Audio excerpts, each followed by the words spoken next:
Welcome back to the trenches. This is episode 2.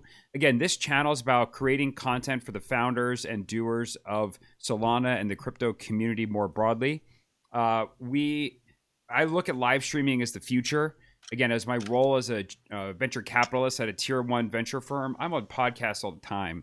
But at the same time, you want to be able to engage with the audience. You want to bring people on. So that's what we're doing here. And I'm excited to introduce Ian. He is perhaps one of the most credible in terms of his background and incredible founders in the crypto space. Has built numerous types of gaming platforms, including the legendary Madden football franchise, of which he was creative director for a number of years. So we're going to dive into that. We're going to talk about horse racing and how he's partnering with the Kentucky Derby. You can see here from the hat, I went with Ian to the Kentucky Derby last year. So we're going to jump into all of it. So, Ian, welcome to the show. Incredibly stoked to have you here. I think we should start a little bit non-traditional. So let me pull this up here. One of the things, what is this? So this is Ian's X account, and this is him with a pretty gnarly photo from a number of years ago. So, tell us a little bit more about yourself and what in your life led you to this moment. Oh man, I wasn't ready for that. Am I on? I'm actually on live now in the trenches. I hear you. Man, this is wild. I haven't actually gone to see a live stream on here, to be honest, because I heard all the sort of negative stuff, so I was scared to poke my toe into the trenches, the actual trenches, not your trenches account. That's pretty cool. Yeah, man, I grew up in a musical family. My dad was a touring professional musician, and so I did hardcore try to emulate him as a kid. So I was really trying to learn to play guitar. Wait, so were you on the road a lot? No, I was trying to master the guitar in high school, and so I got really good at guitar by about 18, and I was looking at becoming a musician. I lived in Nashville. I was kind of playing around in bands and stuff at underage, going into clubs. And it just was man, this is not for me. A lot of my family, they would be just partying all night. And the amount of drugs and alcohol that was going on. I was kind of a big, huge nerd in high school. If it may not surprise people with that, but so I was just I don't think this is for me to be a touring musician. I'm going to go to college, and I went to college and hated it.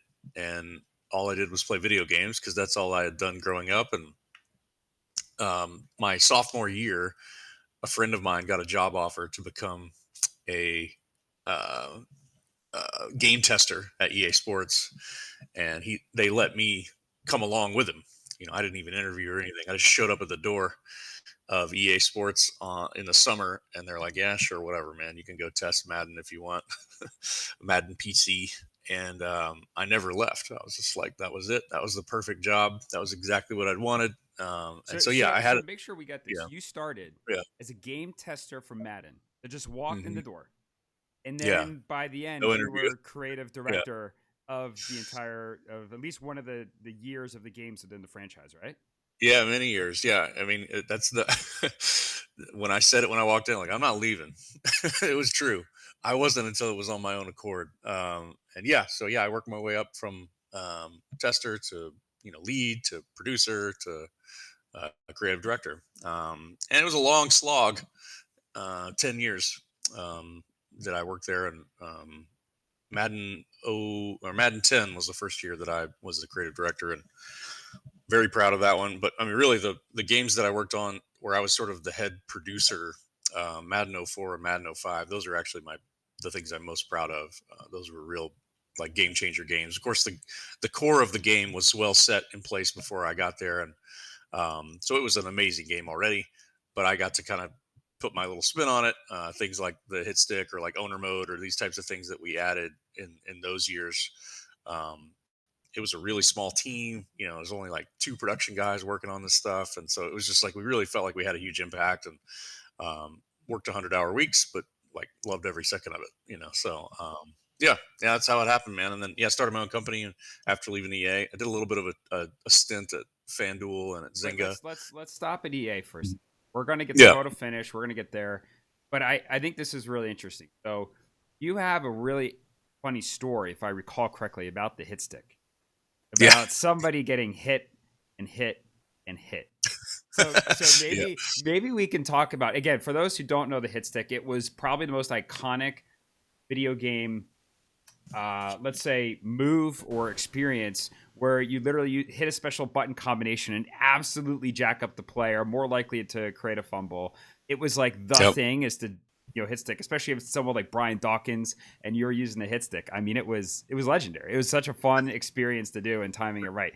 So like, tell me about this and how you guys actually created it, because it's, again, so legendary. I think people are gonna be curious. How did it happen? Yeah, I mean, it is a kind of interesting story how it all sort of comes together. But so we were coming off of Madden '04, where Mike Vick was on the cover, and he was impossible to stop. Like he was this legendary video game character, right? And if anybody played that year, I mean, you would just remember how like a lot of people you would have to say, look, you can't use the Falcons. It's just not fair. Yeah. And so a lot of the games would be 85 to 72 or something, you know, and they're just these huge high scoring games. I think it was probably the most fun version of Madden ever because of that. But that's just, you know, one of those things. A lot of fun was to that. So we were talking as a team, well, we need to spend a little bit more time on defense because this Madden '04 was so hard to play any defense, number one. And number two, we had John himself kind of yelling at us that the game's not realistic. You know, games should not be 80 points. You know, he was over kind of like chirping in our ears. So we basically said, all right, well, let's just focus on defense on Madden '05. And when you get in a room with a team and you're just sort of like, well, what does that mean? You know, we go through all the things that we feel like we could add for defense. It was, you know, QB spy. You know, you get into kind of all the like different defensive packages. We interview defensive coordinators, like what do they do to stop Vic? You know, we start adding all these things that way, and I think we remembered at some level, like Vic's Achilles heel, if whatever, is just really that he can get injured. Yeah. Um, and he can take a big hit and he's, you know, it's going to hurt. The fumble is going to come out. That's the reason he's not so powerful in real life, maybe. And I believe one of the previous years an EA game, maybe NBA Live or one of the other ones, had done a right stick mechanic.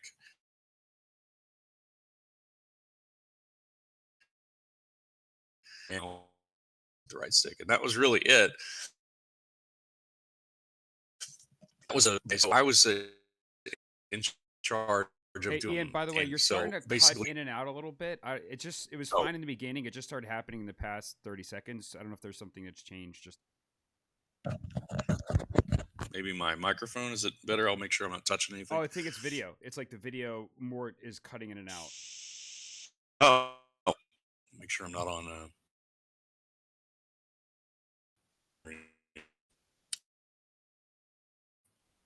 I'm not on VPN, man. I don't know. Okay. Well, hopefully it fixes itself. Maybe a pump issue. Could be. Uh, um. Anyway, yeah. So here to do motion capture, and so sure you have the suits that have the little ping pong balls on them. You sort of you know, days and days of moves, and so I had, you know, come to this idea of big hits, and we'd been capturing all of our football moves for, you know, 5 6 years with the same people, and these guys were former CFL players, right? They were because it was in Vancouver. That's where EA's motion capture studio was, and so these guys were like 40. They were great athletes in their heyday, but they were a little older, and you could not get them to do big hits. Like it was part of their contract. You know, they had a stunt coordinator there. They had all this stuff to make sure that, you know, they showed up and they got paid, but they're going to walk away from it okay. You know, and so I'm like, well, I'm not going to be able to get a hit level move if I just try these old 40-year-old CFL guys. So I called my best friend from growing up. His name's Ted Welch, and he played like D3 football, in college. Played he was a like all-state player in high school, but went to like a small college in Tennessee and played there. And I was like, dude, you want to come to Vancouver with me? And I didn't really tell him what it Did was you going to did you be. fly him out? You flew him out? Yeah, I flew him out. I was like, Yeah. "You're gonna get paid. If you want to do some football moves, I was like, maybe you'll do some tackling, maybe you'll be tackled. I don't know, but you just come up, we'll spend a week in Vancouver." And he's just like, "Oh hell yeah, dude! It's like $2,500 a day, crazy rates, for these stuntmen." And so he shows up, and on the flip side, I had gotten another guy that had played at University of Florida, who was like shit brick house, 6'3", 250 monster. And so we show up to do these hits, and it's basically like you have to just run straight at each other. There's no way around it. Was he in pads? And Are they in pads? they're in full pads, yeah. And we get there, and I had actually thought, I wasn't sure like if Ted would be the tackler or the tacklee, but we get there, and the other guy, Zach, is twice his size. So I'm like, well, clearly Zach's going to hit you, Ted. Because Ted played defense his whole Yeah. life. And he's like, all right. So I was like, I think it'd be better if you maybe just like kind of close your eyes. And so I'll never forget that first one. Neither one of them had ever done stunt before. Neither one of them had ever done anything, Madden or motion capture or anything. And so Ted just kind of goes jogging across the field, and this guy comes just full steam, smokes him. I mean, like, and it's the main hit stick animation Yeah. that's in the game. I mean, I think you might have gave him a concussion on first shot. And I think he like fell weird. He fumbled or something, and we're like, you gotta do it again. you know? uh, It's a that concussion. one didn't. That's the first take Yeah, of 15. yeah, that one didn't count. And yeah, and it was that problem too, because you have to go every angle. I mean, that's how Madden works, right? It's like how every Yeah. player is coming from every single spot. Yeah. And oh my god, I felt so bad for him. There were multiple times where he would get creamed, but they would get tangled up in the as they sort of landed. And back then you couldn't do that. You had to be separate from each other. Mm. You had to get away from each other as you got hit. So there was like all this like retakes of of getting destroyed. Sorry, guys. The And camera wasn't on. We got to do that take again. Yeah, I know, right? Yeah, we weren't rolling. My bad. So yeah, but it's such a wild thing, and then we talk about it now. I mean, Jesus, it's been 20 years. Yep. It's like we're two like best friend played Madden every freaking day in his basement as kids. All of a sudden, we're there, making this idea, and then not only that, like it becomes the lexicon. Like announcers say it today. Oh my god, he just got hit sticked. Yeah. Like it's just such an amazing like random thing that we contributed to society. And it's so weird how like because we had that freedom at EA to just sort of like we're just a few of us and we're just coming up with random things, and it's like that type of thing just hits and sticks. And it was just kind of a crazy point. So now we have that to look back on. We're telling our kids about, that's what we did. So it's a pretty wild thing. Dude, that is wild. I feel so bad for your friend, but I'll tell you what. I mean, if you think about most people in life, they really don't leave a legacy. Like I think you're Yeah. really fortunate if there's actually something that over a million people can point to and say, "Hey, I know what that is," or "I know something about that," or my design impacted this many people." There's very few people in life that can do that. And so he can Yeah. say, I may have gotten a concussion, but dude, I am the hit stick. That's I neat. mean, Yeah. I feel like it's worth it. Yeah. And I still see in Madden today, I mean, it's 20 years later, they've recaptured a lot of the animations and stuff, but they kept a lot of the other ones in there too. And so I can still like, I can recognize his lifeless body, Dude, as it falls. I'm like, oh, they still got Ted that's in there. savage. There's like, it's pretty wild to see that, we've still, even this long. I mean, I still make that joke. Like it, I will know that Madden has fully, redone their engine when I'm not the kicker. I'm the kicker. I did the kickoff animation in Madden '04. I was a soccer player, and Wait, I I saw, didn't realize that. So yeah, you also yeah. are the kicker animation. I put the suit on and I did all the kicker animations back then. Did you And even so know it's how to like, kick a football? no, I did it. I mean, I played soccer, so I knew I did a soccer style kick.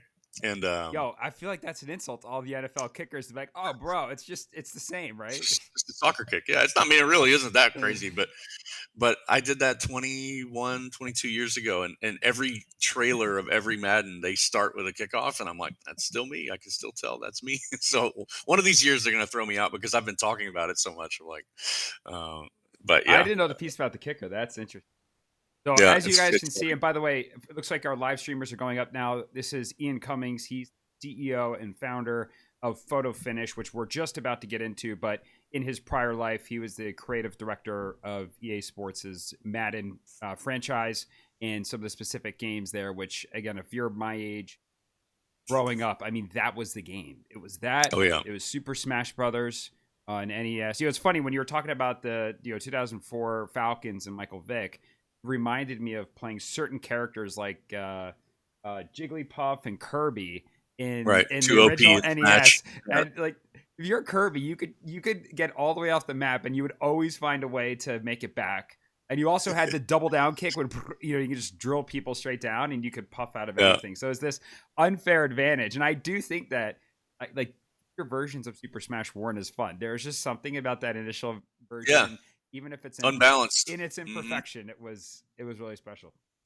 Yeah, there's something to that, especially like that was a big era before online took life, where like most games that you played, you were with someone on a couch, and so I think having that um, unfairness that you'd have to both work around and make it even angrier. I mean, it just added to the fun and the nostalgia. Yeah. Of course, it's not fair. And then once online took hold, it was like really not fair. You know, you would never win because someone's exploiting this. But when there was that gentleman's rule of like, dude, stop it, like you're not allowed to use the Falcons, then it would get a little bit better. But yeah, I agree. the Bo Jackson of Tecmo Bowl. There are all these things that were so OP that everyone still remembers of the most fun game ever because it was OP. Yeah. By the way, whoever texted "Go Birds," I don't know if you mean that for the Falcons or the Philadelphia Eagles. I'm a pretty hardcore Philadelphia Eagles fan, so I'm going to interpret that. Let's go Eagles, go Birds. Is what we say. I mean, literally, you'll walk up to Wawa to go get coffee and be like, "Go Birds." I mean, that's the culture in South Jersey and the Hmm. Philadelphia area. So that's my assumption. Yeah, let's fucking go Birds. There we go. Um, all right. Right. Today, though, we're going to talk about Photo Finish. So I just want to bring up the site. And by the way, one of the things about the trenches is every live stream we're going to do a demo. If we are not demoing the cool shit people are building in crypto, we're doing a disservice to everyone in the space. And so this is going to be we're going to be doing a demo Photo Finish. Ian's going to take us through it. But let's just start by talking about this. I would say it's certainly the most successful horse racing on-chain crypto game. You basically have created this economy. Correct me if I'm wrong, where you are paying out millions of dollars a season to users around the globe who are buying horses, breeding horses, racing horses, strategizing horses. Hmm. It is a true self-fulfilling ecosystem. And unlike a lot of these other play to earn games that kind of crashed out because of infinite economics, this has just continued to grow throughout its period of time and grow a true cult following. So let's take it back a little bit. Tell me a little bit about the start of Photo Finish and like maybe at this point again we have a lot of builders on the stream. Talk about the hard and interesting challenges you had in designing the game and things that you learned, and perhaps even contextualizing that towards, hey, if you're building something today, this is what's working in gaming, and I'd kind of steer clear of these other things. Yeah, yeah, yeah. I mean, so we're sort of in this niche of horse racing for a long time. So this isn't our first game.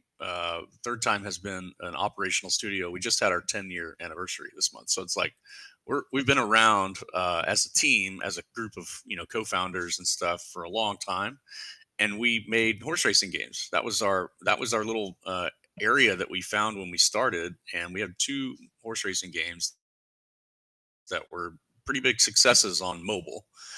And it wasn't until 2021 that I saw Top Shot that I thought, oh man, maybe crypto is really the answer to a lot of the real money things that we wanted out of the games. So again, you think about those mobile games, they had 15 million downloads, millions in revenue, a lot of players, a lot of fans, and all of them wanted the same thing. to race for real money. I mean, horse racing as a sport doesn't exist without wagering, right? It's just kind of like that is the point of it. And so for us, it was like we always wanted to do that. And every time we would try to add anything to Apple or to Google, they would be like, no, can't do that. No, you need licenses for this. You need this. You can't do that here at all. That kind of thing. So it felt like, well, let's just give this crypto thing a shot. Where there's this sort of this transparency out there that we could, do the same ideas that we wanted, but like throw it out into a different world. And so that started in 2021. We've been working on it since then. It's kind of an extension in terms of the gameplay style of the previous game, which was called Horse Racing Manager. And it's a simulation style game. It's not arcade. You don't like steer the horses or whip them or anything. It's really about becoming an owner, and every sort of little aspect that you would probably do as a horse owner. Build up a big stable, breed for the long term, and try to win these really big purses. These $10,000 purses that are out there. And it's been obviously a huge learning experience. I mean, every day you learn something new in crypto. But I'm super proud of where we are. I mean, there are barely any games that have lasted.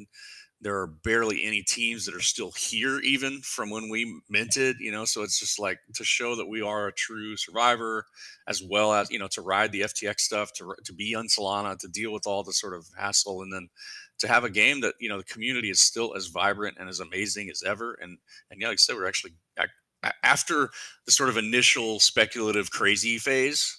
It was a downturn from there, and then now it seems to be growing again, back to just normal fundamentals, not the spectator or the speculative sort of craziness, but just like true gaming fundamentals. But now And let's talk about that, yeah, because like speculation is important, and I think when people are and maybe you're using the term speculation the way I'm using it, but like people are putting on their own risk capital to buy horses, breed horses, to win these purses. In fact, I mean, if I'm assuming the site is correct here, $40 million in prizes. So like it's 50 now. I need to 50. update that. Yeah, it's Yeah, giving an update live. Here we go. yeah, But it's like this is real speculation at play. Like this is true casino style behavior, but it's educated and calculated bets that you're taking, and there's skill involved. yeah, So like I don't want people on the live stream to like it's not speculative, I'm out. I'm like, no, there is a ton of speculation in this, and in fact it's just educated. And the more you go into the weeds, I mean, you have like breeding reports of like these yeah, horses and their lineage across the 20 generations or seasons you've had so far. So yeah. like tell us about some of the design of the game and why people choose to spend their time, money, energy on. hmm I mean, there's a few core tenets to why I think PFL is successful. The other games were successful too, but they had a few issues with them that I could get in the weeds or not, but I can try and just talk about at the top level. Photo Finish Live, the number one core element that makes it work is that there's a calendar or a clock running that is accelerated. And so, everything comes off of that. And when we announced that, a lot of people were actually footing that idea. But what does it mean? It means that every single month, the horses age by 1 year. So we run this like sort of bizarro world of ecosystem where the everything is running at a faster pace. And um, the core of that spirals into everything. And it is why the game is still successful and players are still having a great time.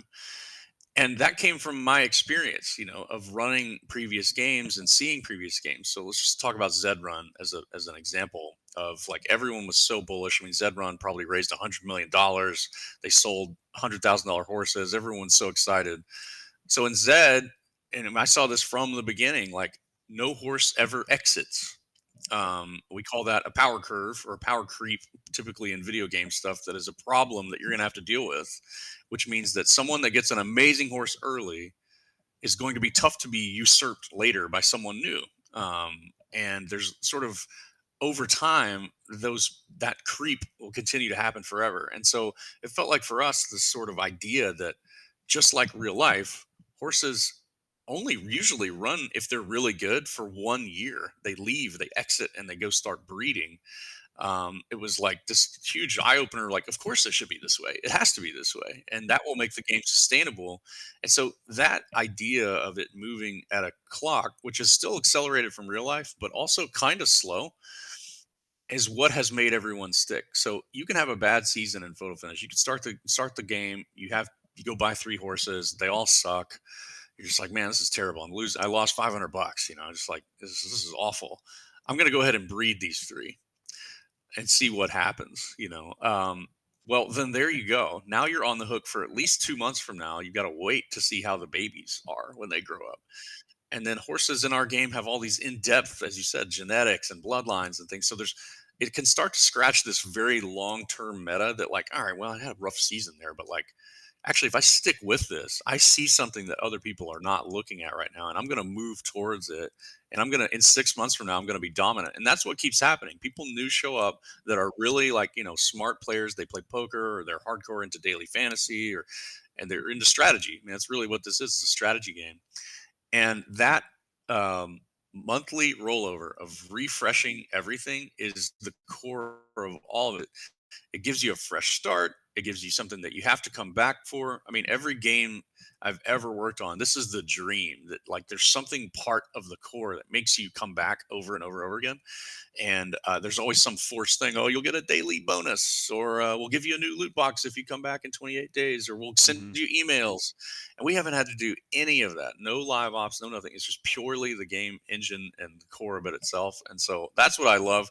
If you think about, if there's other devs or other builders on here, like, what is the core experience? Now, of course, Well, it's why easier. don't we Like, pull it up? One you of the know, things we want to do here is do some demos. So maybe I'll stop screen sharing if you want. You could just bring it up. I think it'd be awesome yeah, to show the community, just walk through how it works. Because I'll be honest, this is the most incredible game, and it took me a while to figure out. But it's something where you're not going to walk in, push a button, and like all of a sudden make a ton of money. It's like you have to dig in and understand how it works, but it gets increasingly rewarding as you dig in. And by the way, we're going to be giving out at least one, if not more, horses today.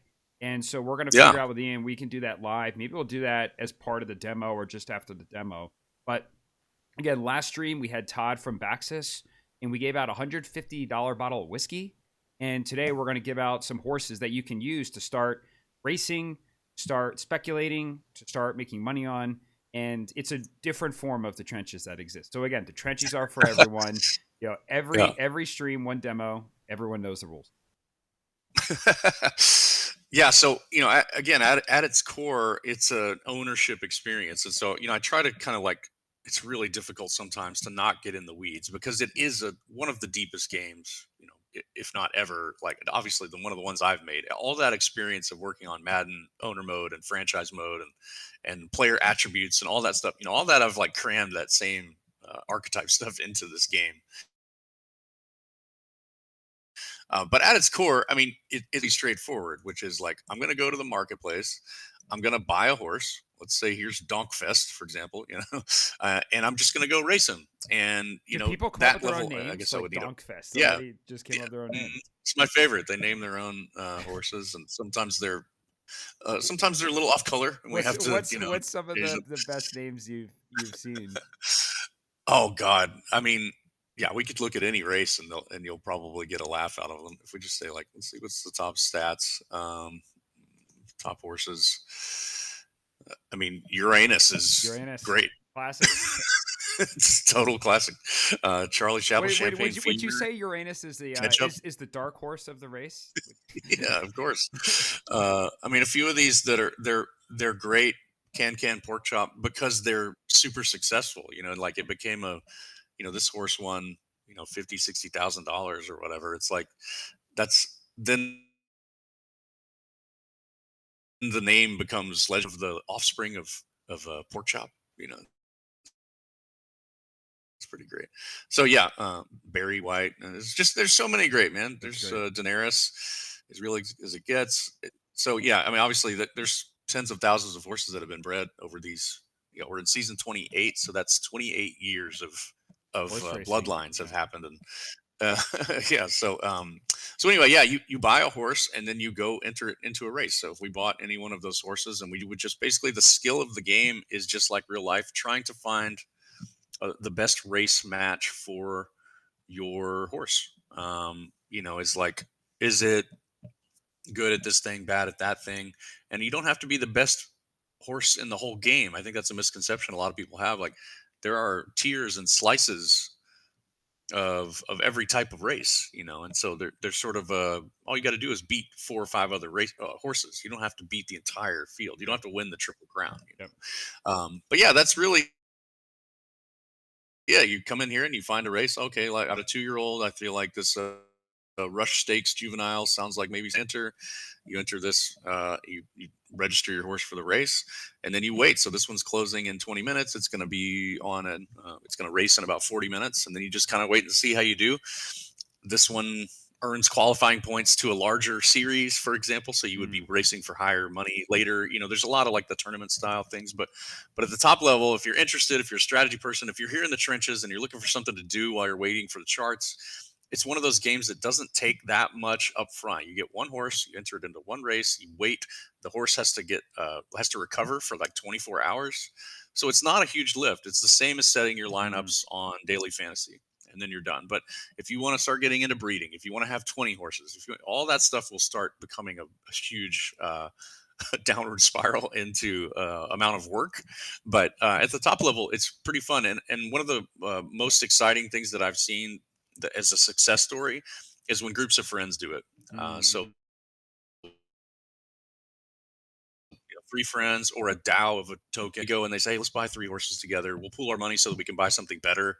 And we'll start with one horse and we'll get together every day or every 2 days and we'll watch it and, just go through as if we owned a real horse. That actually is a really great use case for it. Yeah. I think it's a common trend is I think Ryan Reynolds and his purchase of English Football Club, remind me the name of it. Wrexham. Yeah. Wrexham, that's right. I think he really kicked off this craze of ownership. We even saw celebrities before that wanting to own Keela brands, own, vodka brands. I think ultimately we're moving into an ownership economy. And that's what crypto enables. And so the Hmm. question is, instead of what do I just pay money to go use, it's how do I own and build an empire? I think Right. that's where this comes in. And now you can do that with your friends and have real wagering that's taking place in the open. So That's right. what's what's next? I mean, you guys have been growing really well. By the way, we can talk about your token too. We'll do that in a second. But like, what's next for photo finish? Yeah. I mean, what you're looking at here is this amazing little ecosystem, right? It's just like thousands of players. There's a race every couple minutes going off, and so we've realized that again, the wagering aspect of horse racing is where the real growth angle is. There's a lot more people that can wager on a race that can own a horse, for example, or do the work of owning a horse. And so we've been working pretty hard for the last almost 6-8 months, building what we call the OTB. And that's off track betting for people that don't know. But the idea that basically we've got a feed now of, and I can actually probably show this, of, oh, let me open another window.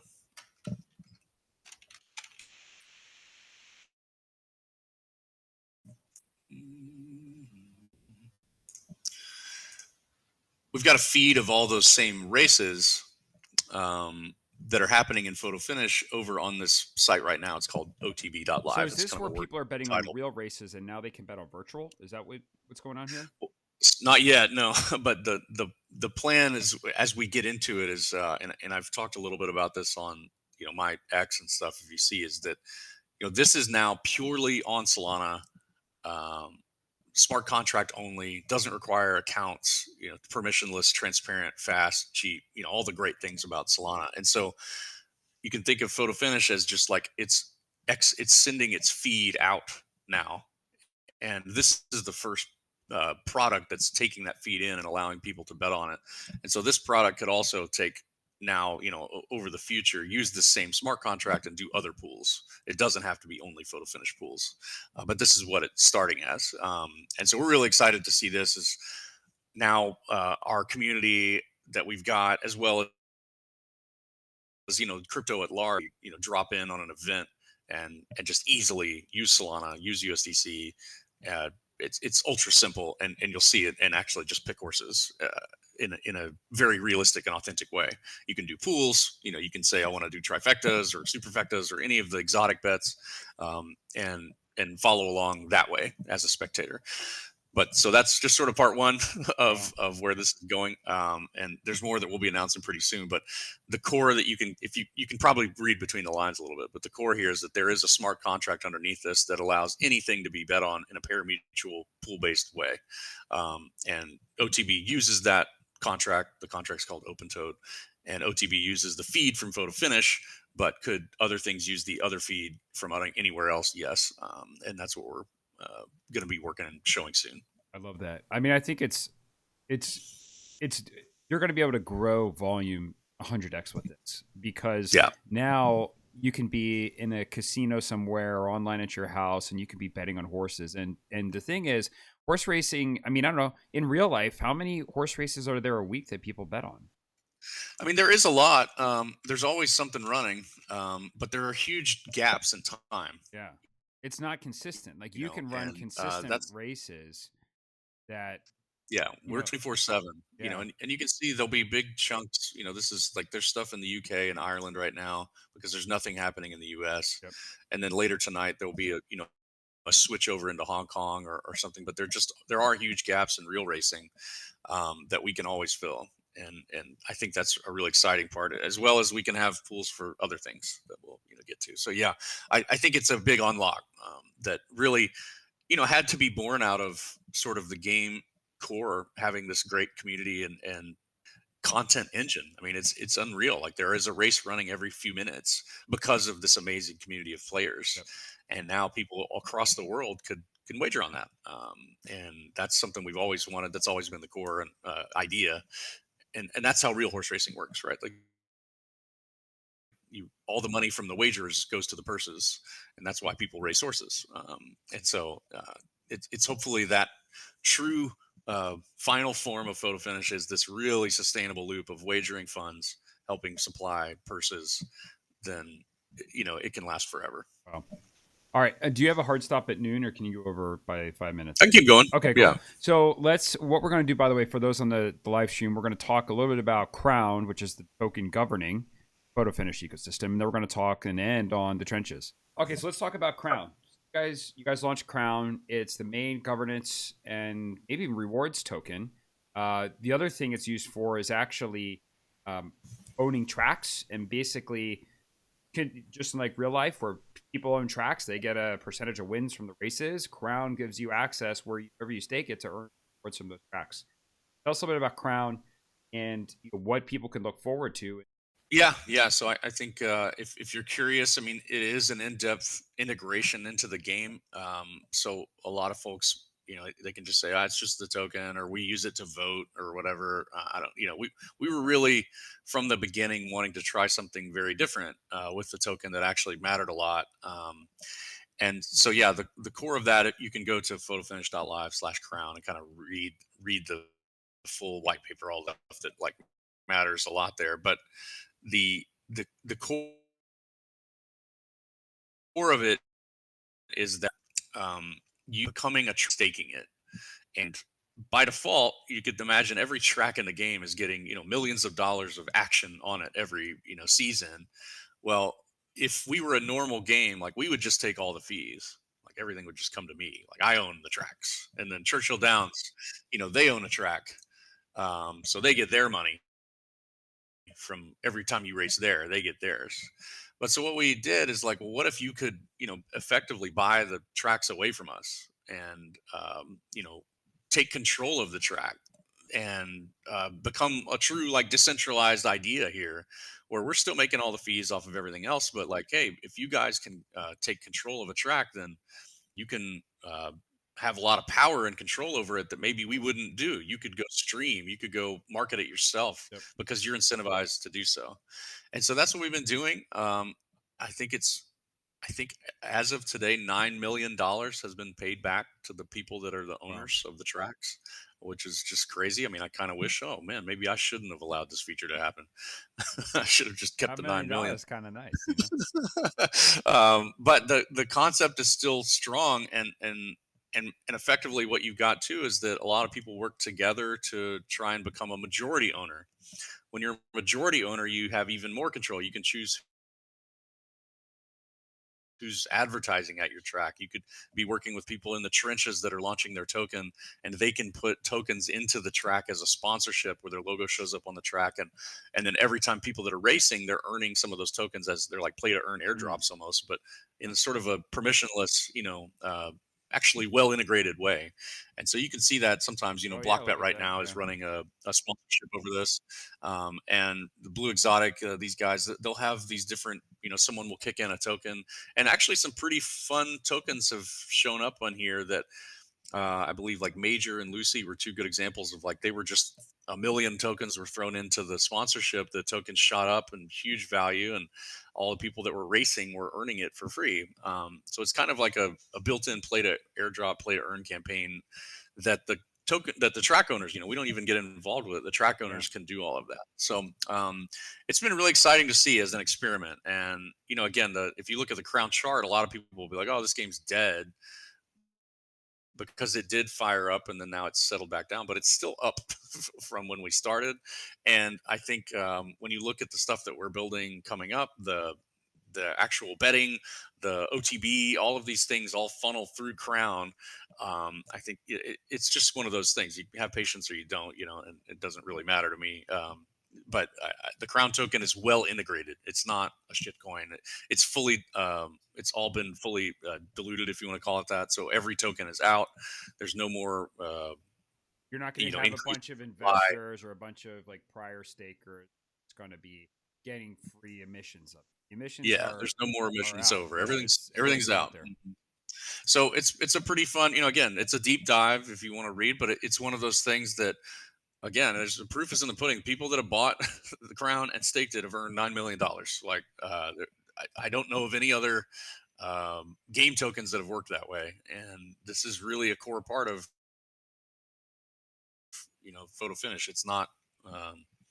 As many are. It's not Ponzi-nomics. It's not any of these other things. We really spent a lot of time thinking about this because the thesis was that we would have some crown, and so as long as the yield of the game is good, the crown will hold its value.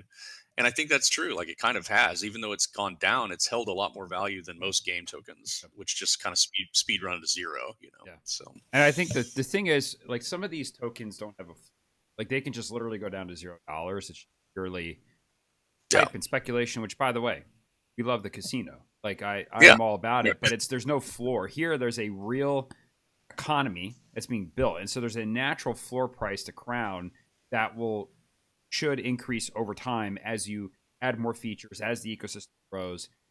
Pretty optimistic in terms of risk adjusted return relative to other things you're investing in. That's kind of like my general thesis. Yeah, I mean that's my hope too, right? It's like there will never be more crown, more and more and more use cases for crown. I mean, they're just every season we add more things, and these things aren't inconsequential. Even just us adding you, if you want to change the name of your horse, um, you had to pay crown to do that. I mean, that's pulled hundreds of thousands of crown out of the ecosystem. There's things like that that we have the ability to do, and we continue to iterate on. We've got a subscription service that we've been testing for months and months and months, and it's just like those types of things. We are pretty good free to play video game designers. We just haven't had to really get into much of that because the real money side's been so strong. Um, but yeah, it's I'm bullish on it. I keep buying it when it dips down. When these crazy sort of sell-offs happen, I buy it. Yeah. I was like, I still have a huge bag. I haven't sold it. I stake it all. People can think that the team sold or something. That's why everything went poorly in 2024. But really, it's just a lot of speculation and up and down. That's just kind of how it goes. It's great Nothing stuff. I can really do. If you're not into the volatility, you're probably in the wrong industry. Yeah. right? The trenches are volatile. it's Yeah, it's not going to exactly. be So, it's not going to be straight up yeah. all the time. Um, Yep. awesome. Yeah, I mean, I even looked at it on my coin. So this thing popped to 10. We then went down to 2. Then we made some major announcements about the stuff we're working on. So maybe I'll transition to talk a little bit about the trenches and what we're building. Go for it. Before I'd that, love to hear about trenches. yeah. So why don't anything else, Ian, before I mean, stay on the call, but like Yeah. anything to wrap up, like what we haven't covered, or I think you did great. I think it was awesome walking through the product, seeing how it works, learning about the ecosystem. But anything else you want to leave us with? No, man. I mean, obviously, thanks for having me on. Super neat to try out a new streaming platform here. Of course, that's not. It's not. It wasn't as bad as I thought it'd be. Was that I was scared to be. Yeah, So yeah, it's cool. I love what you're doing here. Pretty appreciate it. neat to try something new.